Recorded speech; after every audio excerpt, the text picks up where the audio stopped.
कौवे की चालाकी। एक जंगल में दो बड़े बड़े पेड़ पास पास थे।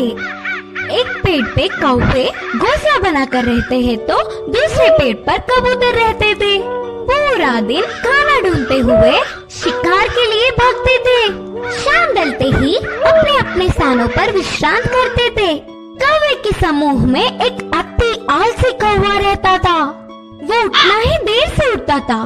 बाकी सारे खाने के लिए बाहर जाते हैं तो ये कहीं ना जाते हुए पेड़ पे ही आराम से रहता था। कुछ ही देर में वो सारे खाना लेकर खाते समय उनमें मिलकर छीन के खाता था। ऐसे उस दिन उनके लाई हुई खाने को समेटकर कौवे एक तरफ और कबूतर एक तरफ समूह में आकर खाते हैं। तो कौवे हर समय झगड़ते हुए अपने अपने बल से आहार लेते थे। कबूतर तो सब मिलजुल कर रहते थे, बिना किसी झंझट के एक सामान बांटकर खाते थे। उन कबूतरों की एकता देख आलसी कौवे ने सोचा कि आहा, उन कबूतरों को तो देखो कितने अच्छे हैं और हमारे देखो कैसे हैं।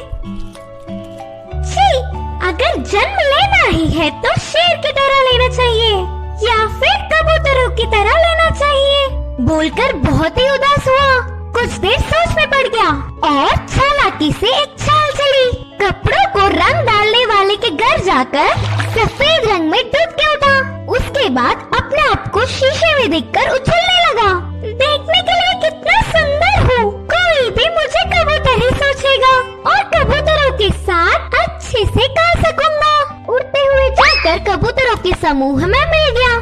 धीरे से अच्छे से खा रहा था। खाने के लिए झगड़ा कर रहे कौवे को देख नफरत करने लगा। ऐसे कुछ दिन बाद उस आलसी कौवा बिना कष्ट किए आराम से रहने लगा। एक दिन भूख से बहुत भाग गया।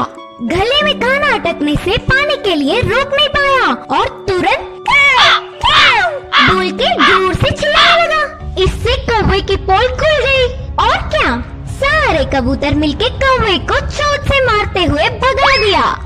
अरे बाबा, थोड़ी भी रहम ना खाते हुए चोट से मार रहे हैं। अब फायदा नहीं, मैं मेरे रूप में बदलना ही ठीक है, बोल के सोचकर पानी में डूबा।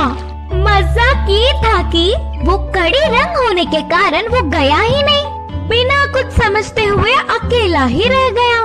अब देख देख के भूख ना सह पाते हुए आखिर में कौवे के खाना खाकर उनके समूह के पास चिल्लाते हुए आया। वो कोई अजनबी पक्षी है समझकर सारे कौवे एक होकर उसे भगा दिया। उस आलसी कौवे की चाल विफल होकर उसके लोग भी आने नहीं देने से आखिर में अकेला रह गया। इस कहानी की नीति है कि बाजू वालों के लिए भागने से अच्छा हमारे लोगों से खुश रहे।